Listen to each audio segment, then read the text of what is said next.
முதல் வாசகம். ஆண்டவராகிய இயேசுவே எனது ஆவியை ஏற்றுக்கொள்ளும். திருத்தூதர் பணிகள் நூலிலிருந்து வாசகம். அதிகாரம் 7 இறைவசனம் 51 முதல் அதிகாரம் 8 இறைவசனம் 1 முதல். அந்நாள்களில் ஸ்தேவான் மக்களையும் மூப்பரையும் மறைநூல் அறிஞரையும் நோக்கி கூறியது: திமிர் பிடித்தவர்களே, இறை வார்த்தையை கேட்க மறுக்கும் செவியும் ஏற்க மறுக்கும் உள்ளமும் கொண்டவர்களே, உங்களுடைய மூதாதையரைப் போல நீங்களும் தூய ஆவியாரை எப்போதும் எதிர்க்கிறீர்கள். எந்த இறைவாக்கினரைத்தான் உங்கள் மூதாதையர் துன்புறுத்தாமல் இருந்தார்கள்? நேர்மையாளருடைய வருகையை முன்னறிவித்தோரையும் அவர்கள் கொலை செய்தார்கள். இப்போது நீங்கள் இயேசுவை காட்டிக் கொடுத்து கொன்றுவிட்டீர்கள்.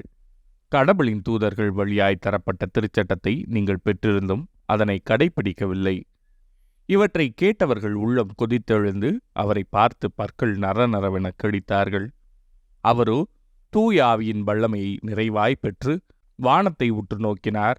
அப்போது கடவுளின் மாட்சியையும் அவர் வலப்பக்கத்தில் இயேசு நிற்பதையும் கண்டு, இதோ வானம் திறந்திருப்பதையும் மானிட மகன் கடவுளது வலப்பக்கத்தில் நிற்பதையும் காண்கிறேன் என்று கூறினார். ஆனால் அவர்கள் தங்கள் செவிகளை அடைத்து கொண்டு பெருங்கூச்சலிட்டு ஒருமிக்க அவர் மேல் பாய்ந்தார்கள். நகரத்திற்கு வெளியே இழுத்து கொண்டு போய் அவர் மேல் கல்லெறிந்தார்கள். சாட்சிகள் தங்கள் மேலுடைகளை சவுல் என்னும் இளைஞரிடம் ஒப்படைத்தார்கள். அவர்கள் ஸ்தேவான் மீது கல்லெறிந்தபோது அவர், ஆண்டவராகிய இயேசுவே எனது ஆவியை ஏற்றுக்கொள்ளும் என்று வேண்டிக் கொண்டார்.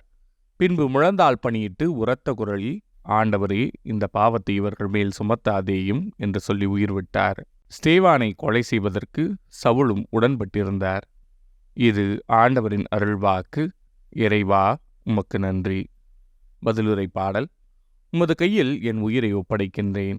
எனக்கு அடைக்கலம் தரும் கற்பாறையாயிரும், என்னை பாதுகாக்கும் வலிமைமிகு கோட்டையாயிரும். ஆம், என் கற்பாறையும் கோட்டையும் நீரே. உமது பெயரின் பொருட்டு எனக்கு வழிகாட்டி என்னை நடத்தியருளும். உமது கையில் என் உயிரை ஒப்படைக்கின்றேன். உமது கையில் என் உயிரை ஒப்படைக்கின்றேன். வாக்கு பிறழாத இறைவனாகிய ஆண்டவரே, நீர் என்னை மீட்டருளினீர். நானோ பயனற்ற சிலைகளில் பற்றுடையோரை வெறுத்து ஆண்டவர் மீது நம்பிக்கை வைக்கிறேன். உமது பேரன்பில் நான் களி கூர்வேன், அக்களிப்பேன். உமது கையில் என் உயிரை ஒப்படைக்கின்றேன்.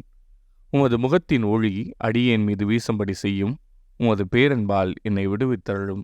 மனிதரின் சூழ்ச்சிகளினின்று அவர்களை காப்பாற்றி உமது முன்னிலையின் மறைப்பினுள் வைத்துள்ளீர். நாவுகள் கிளப்பும் பூசலினின்று அவர்களை பாதுகாத்து உமது கூடாரத்தினுள் வைத்து காக்கின்றேன். உமது கையில் என் உயிரை ஒப்படைக்கின்றேன். நற்செய்தி வாசகம். வானிலிருந்து உங்களுக்கு உணவு அருளியவர் மோசே அல்ல, என் தந்தையே. யோவான் எழுதிய தூய நற்செய்தியிலிருந்து வாசகம். அதிகாரம் 6 இறைவசனங்கள் 30 முதல் 35 முடிய. அக்காலத்தில் மக்கள் இயேசுவிடம், நாங்கள் கண்டு உம்மை நம்பும் வகையில் நீர் என்ன அரும் அடையாளம் காட்டுகிறீர்? அதற்காக என்ன அரும் செயல் செய்கிறீர்? எங்கள் முன்னோர் பாலை நிலத்தில் மன்னாவை உண்டனரே, அவர்கள் உண்பதற்கு வானிலிருந்து உணவு அருளினார் என்று மறைநூலிலும் எழுதப்பட்டுள்ளது அல்லவா என்றனர். இயேசு அவர்களிடம், உறுதியாக உங்களுக்கு சொல்கிறேன், வானிலிருந்து உங்களுக்கு உணவு அருளியவர் மோசே அல்ல, வானிலிருந்து உங்களுக்கு உண்மையான உணவு அருள்பவர் என் தந்தையே. கடவுள் தரும் உணவு வானிலிருந்து இறங்கி வந்து உலகிற்கு வாழ்வு அளிக்கிறது என்றார். அவர்கள், ஐயா, இவ்வுணவை எங்களுக்கு எப்போதும் தாரும் என்று கேட்டுக்கொண்டார்கள். இயேசு அவர்களிடம், வாழ்வு தரும் உணவு நானே. என்னிடம் வருபவருக்கு பசியே இராது, என்னிடம் நம்பிக்கை கொள்வோருக்கு என்றுமே தாகமே இராது என்றார். இது ஆண்டவரின் அருள்வாக்கு. கிறிஸ்துவே, உமக்கு புகழ்.